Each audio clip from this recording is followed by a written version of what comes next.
Assalamualaikum warahmatullahi wabarakatuh. Pertama-tama marilah kita panjatkan puji dan syukur kehadirat Allah Subhanahu wa taala yang telah melimpahkan rahmat dan karunia-Nya kepada kita semua sehingga pada hari ini kita dapat berkumpul di ruang balai desa ini dalam keadaan sehat walafiat. Dan tidak perlu lupa pula selawat bering salam semoga terlimpahkan kepada junjungan kita Nabi besar Muhammad SAW yang telah membawa kita dari alam kegelapan menuju alam yang penuh dengan ilmu pengetahuan seperti yang kita rasakan pada hari ini. Baiklah Bapak-bapak dan Ibu-ibu, saya akan memperkenalkan diri terlebih dahulu. Nama saya Dwi Agus Susanti. Saya adalah mahasiswa Koners Stikes Bakti Usada Kota Bengkulu. Adapun tujuan kita berkumpul di balai desa ini adalah kita dapat berbagi informasi tentang penyakit diare yang cukup tinggi di desa Y ini, terutama RT 5 dan 6. Baiklah Bapak dan Ibu-ibu, sebelum kita memasuki materi, kita akan melakukan kontrak waktu terlebih dahulu, kesepakatan waktu. Saya akan menyampaikan materi selama lebih kurang 10 menit. Kemudian nanti kita lanjutkan, ada demonstrasi tentang pembuatan larutan gula garam atau cairan oralit untuk di rumah ya Bapak dan Ibu. Kemudian 5 menit selanjutnya untuk evaluasi dan kesimpulan dari materi kita pada hari ini. Bagaimana Bapak dan Ibu, setuju dengan kesepakatan waktu yang dibuat tadi? Baiklah Bapak Ibu, terima kasih Bapak dan Ibu sudah setuju tentang kontrak waktu yang diberikan tadi. Baiklah, saya akan memulai tentang penyuluhan penyakit diare ini. Ini berdasarkan data di desa Y ini, terutama RT 5 dan 6, itu kasus diarenya cukup tinggi yang terjadi pada balita. Baiklah, pengertian diare itu sendiri adalah kondisi yang ditandai dengan meningkatnya frekuensi buang air besar menjadi 3 kali atau lebih dalam sehari dengan konsistensi yang cair, lembek sampai cair. Penyebab dari penyakit diare itu adalah yang pertama, bisa disebabkan oleh infeksi virus, juga oleh infeksi bakteri, kemudian bisa disebabkan oleh alergi makanan juga, keracunan makanan, gangguan penyerapan makanan, dan efek samping obat. Selain dari penyebab yang saya sebutkan di atas juga ada kondisi yang bisa memperparah terjadinya penyakit diare ini, yaitu bila kondisi lingkungan atau sanitasi yang buruk atau lingkungan yang tidak baik ya. Seperti misalnya di sini juga kami mendapatkan data BAB-nya itu di sungai. Cukup tinggi ya Ibu datanya. Kemudian tempat pembuangan sampahnya terbuka.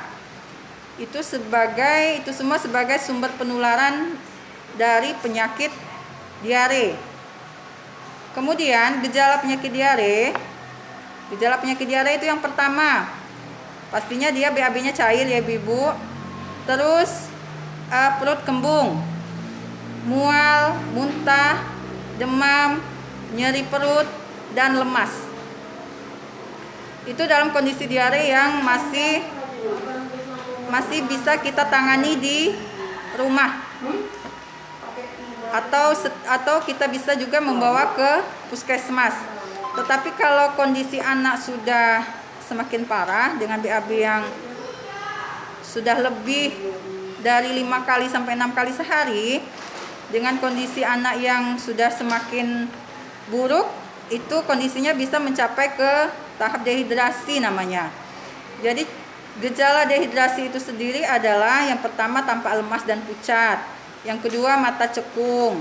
Yang ketiga sangat kehausan. Yang keempat mulut dan bibir kering. Kelima, tubuh terasa dingin. Yang keenam, jumlah urin sedikit atau warnanya kuning pekat kecoklatan. Kemudian saat menangis, air mata hanya sedikit atau tidak ada sama sekali. Kemudian anak mengantuk terus-menerus. Nah, itu perlu diwaspadai ya ibu-ibu, bapak-bapak, agar segera membawa anaknya ke puskesmas atau ke rumah sakit, karena itu harus cepat mendapat penanganan untuk pemberian cairan dan elektrolitnya ya. Kemudian bagaimana cara mengatasi diare? Cara mengatasi diare itu adalah mengatasi diare di rumah.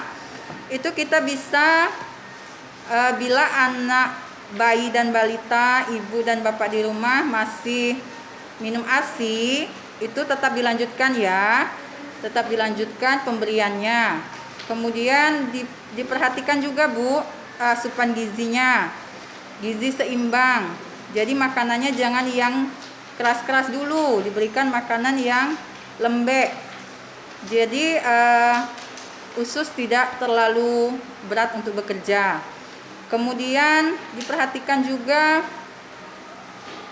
kebersihan alat makan, cara pengolahan makanan, itu harus dicuci dengan air bersih. Kemudian memasak air harus sampai betul-betul mendidih untuk konsumsi keluarga. Kemudian seperti yang saya katakan tadi, BAB itu harus di jamban, jangan BAB di sungai. Kemudian tempat pembuangan sampah itu tertutup, harus tertutup. Jadi itu mengurangi sumber penularan.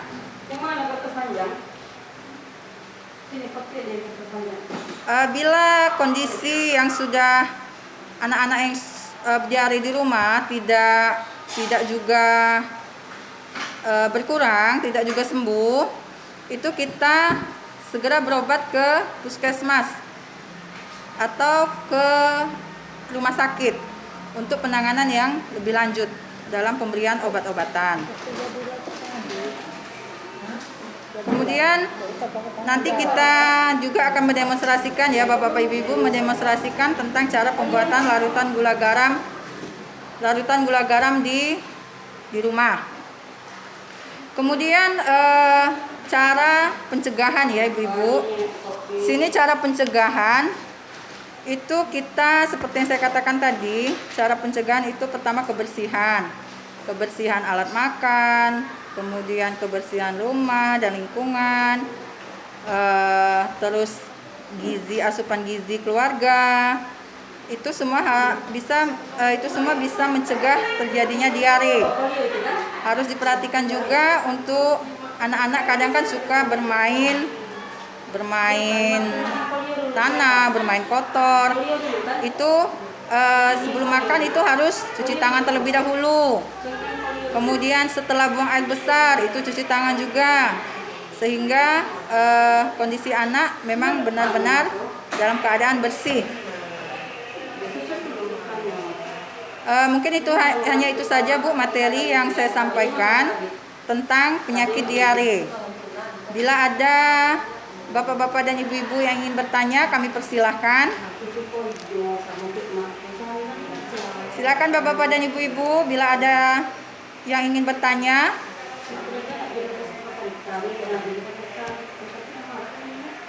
Baiklah, mungkin bapak-bapak dan ibu-ibu sudah cukup jelas ya, dengan penyampaian materi kita tentang diare pada hari ini. Baiklah, saya akan mendemonstrasikan tentang cara pembuatan larutan gula garam ya ibu-ibu. Di sini kita ada gelas yang ini Bu ya, yang ini 200 cc, 200 ml isinya 200 cc. Itu kita ada gula dan garamnya. Ini kita tuang ya airnya ibu-ibu ya. Kita tuang airnya dalam gelas ini. 200 cc. Airnya dimasak ya ibu-ibu. Jangan air yang tidak dimasak. Nah, Ini airnya 200 cc. Kemudian kita tambahkan gula. Gula itu setengah sendok teh. Setengah sendok teh ya Ibu-ibu. Setengah sendok teh kita masukkan.